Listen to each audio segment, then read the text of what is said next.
বৃষ্টি হচ্ছে আর আমরা এখন নৈহাটি থেকে ফিরছি। নৈহাটি থেকে ফেরার কারণ তো তোমরা আগের ব্লগে দেখেই নিয়েছো। সো আজকের এই ব্লগটা একটা স্পেশাল ব্লগ, বিকজ আমাদের খড়গপুর যাওয়ার কথা ছিল, কিন্তু আমরা জামাই ষষ্ঠীর জন্য আর নিজেদের পার্সোনাল কাজের জন্য যেতে পারলাম না। কিন্তু আমাদের মিষ্টুন মানে স্বর্ণর মেশো বললে তোমরা বুঝতে সুবিধা হবে। তো মিষ্টুনের রিটায়ারমেন্ট ছিল। আচ্ছা, এটা বলার আগে বৃষ্টিটা তোমরা দেখো, জাস্ট ঝমঝমিয়ে বৃষ্টি হচ্ছে, ঝমঝমিয়ে। তো সেটাই বলার, মিষ্টুনের রিটায়ারমেন্টে আমরা সবাই মিলে চেষ্টা করেছিলাম যাবো এবং সবাই মিলে হইচই করে সেলিব্রেট করবো বলে। তো আনফর্চুনেটলি আমি আর স্বর্ণ যেতে পারিনি, কিন্তু টুকু দিল্লি থেকে এসেছিল, ছোটাই গেছিল নৈহাটি থেকে, আর ওরা সবাই মিলে ভিডিও করেছে। আমি আমার ব্লগে দেবো বলে ভিডিওটা করেছিলাম এবং ভিডিওটা আমি আজকে আপলোড করব। এটা আমাদের স্মৃতি। একটা মানুষ জীবনের একটা জায়গায় সে কাজ করেছে, কর্মরত, এবং সবচাইতে বড় কথা সে সুস্থভাবে এবার রিটায়ার করলো এবং আমাদের মেশো রেলের কাজ করতো। তো সেখান থেকে মিষ্টুনকে অনেক অনেক অনেক গিফট দিয়েছে, প্লাস অনেক সম্মান পেয়েছে। সবচাইতে বড় কথা হচ্ছে সম্মান। মানে একটা মানুষের জীবনে সম্মানটাই আমাদের মনে হয় যে আসল জিনিস, মানে ওটার জন্যই যত লড়াই। তো আমার বেসিক্যালি আমার প্রচণ্ড ভালো লেগেছে মিষ্টুনের এই অ্যাচিভমেন্টটা, যে একটা মানুষ নিজের যোগ্যতায়, নিজের পরিশ্রম দিয়ে এত সম্মানের সাথে আজকে রিটায়ার হলো।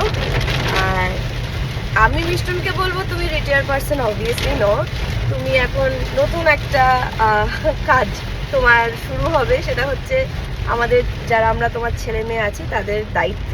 ঠিক আছে, কে কোথায় কি করছে না করছে, কার কি দরকার না দরকার। কোনো সরকারি চাকরির রিটায়ারমেন্ট কথাটা খুব খারাপ কথা। হ্যাঁ, রিটায়ারমেন্ট অ্যাকচুয়ালি মানে কিছু কিছু মানুষ আছে যারা ভাবে রিটায়ারমেন্ট মানে হচ্ছে আমার বয়স হয়ে গেছে, আমার 60, তাই জন্য এখন আমাকে ছুটি দেওয়া হচ্ছে। বাট রিটায়ারমেন্ট মানে আমার মনে হয় এটাই আমাদের ভাবা উচিত যে তুমি একটা পার্টিকুলার জায়গায় তুমি চাকরি করেছো, তুমি তোমার সার্ভিস দিয়েছো, এবার তোমার সেখান থেকে ছুটি, তুমি রেস্ট অফ ইউর লাইফ তুমি তোমার নিজের পছন্দ মতো তুমি আরো কিছু একটা কাজ করো। রিটায়ারমেন্ট মানে বাড়িতে বসে থাকা নয়, রিটায়ারমেন্ট মানে বার্ধক্য নয়, রিটায়ারমেন্ট মানে আস্তে আস্তে বসে বসে আমি আমার বয়স হয়ে গেল, সেগুলো নয়। তো আমি প্রত্যেকটা মানুষ যারা রিটায়ার করবে বা করছো বা করেছে তাদের জন্য আমি তাদের উদ্দেশ্যেই কথাটা বলি।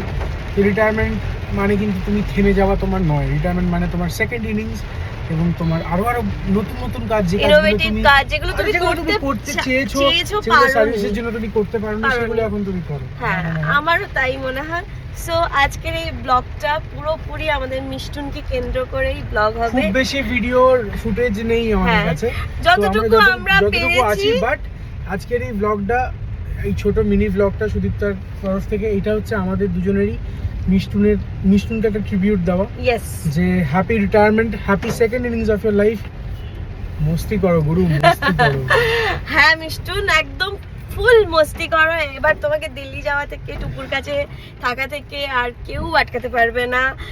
তুমি যখন তখন তোমার ছেলের কাছে আসতে পারবে, ছোটুর কাছে যেতে পারবে, নিজের ইচ্ছে মতো একটু ঘুমোতে পারবে, যেটা তুমি কোনোদিন পারতে না। আমরা সবসময় দেখেছি সকাল 7টার সময় তুমি ডিউটিতে চলে যেতে, সেই আবার দুপুরবেলা একটুখানি খেতে আসতে, 1 ঘন্টা রেস্ট নিয়ে আবার চলে যেতে।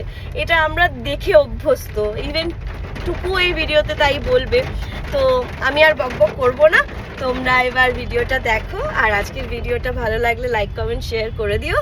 আর তোমরা আমার মিনি ব্লগগুলোকে অনেক সাপোর্ট করছো, তার জন্য থ্যাংক ইউ সো মাচ।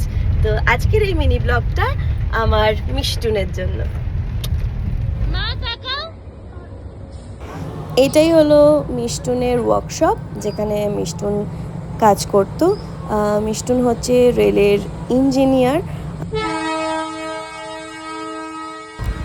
কি অদ্ভুত জিনিস না, একটা মানুষ 34 বছর ধরে রেগুলার বেসিস যেভাবে অফিস করেছে, এই একই চেম্বারটায় বসেছে, কিন্তু আজকের পর থেকে সে চেম্বারটা তার থাকবে না। এটাই কিন্তু মানুষের জীবন। কোনো কিছুই তার মানে চিরস্থায়ী নয়। তো বেকার টেনশন, ঝগড়া, অশান্তি এগুলো আমার মনে হয় না করাই ভালো। বিকজ যা তোমার, যতটুকু তোমার ততটুকুই তুমি পাবে, তার বেশিও পাবে না, কমও পাবে না। তো আজকের দিনটা মিষ্টুনের জন্য সত্যি স্পেশাল ডে। মিষ্টুনকে সবাই মিলে গিফট দিচ্ছে, অ্যাওয়ার্ড দিয়েছে, ফুলের তোড়া দিয়েছে, আর মালা পরানোর ব্যাপারটা কিন্তু মিষ্টিকে দিয়েই পরানো হয়েছে। তো মিষ্টি মিষ্টুনের অর্ধাঙ্গিনী, আর মালা পরার অধিকার সে তো বিয়ের দিন থেকেই নিয়ে রেখেছে।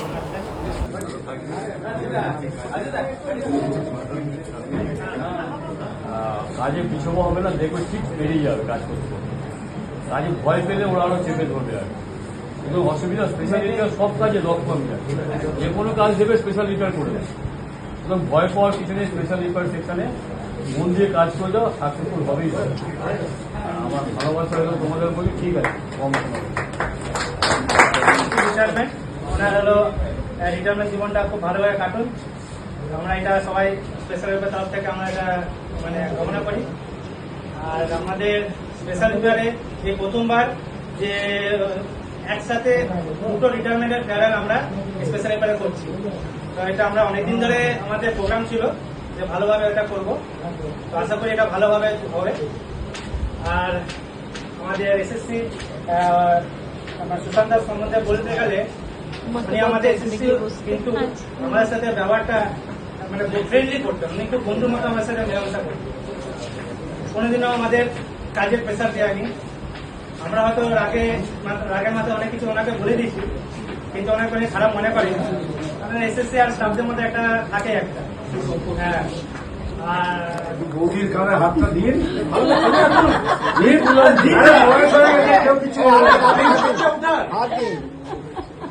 আমি দেবুদা রাখলেন না।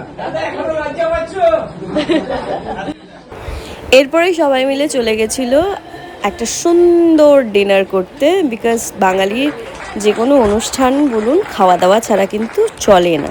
তো এরপর কি কি খাওয়া দাওয়া হচ্ছে, কোথায় হচ্ছে দেখে না। আজকে আমাদের সবারই একটা ভীষণ স্পেশাল দিন। সেটা হলো আমার জীবনের সবচেয়ে কাছের দুটো মানুষের আজকে খুব ভালো দিন।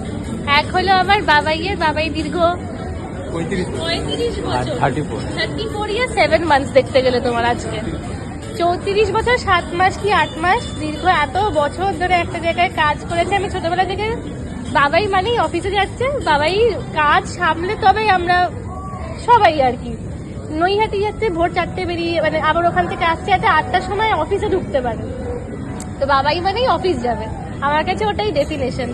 তো সেই বাবাইয়ের আজকে ফাইনালি এতগুলো বছর আমার বাবাইয়ের দুঃখ হচ্ছে না, আমারও দুঃখ হচ্ছে না, কিন্তু আমার ভীষণ ভাল লাগছে। মানে যে বাবাইকে ওইভাবে কাজে যেতে দেখবো না, সেটা একটা আমার কাছে দুঃখ ঠিকই, বা ঠিক আছে এটা সেকেন্ড ইনিংস, তো সবাই বলে সেকেন্ড ইনিংস।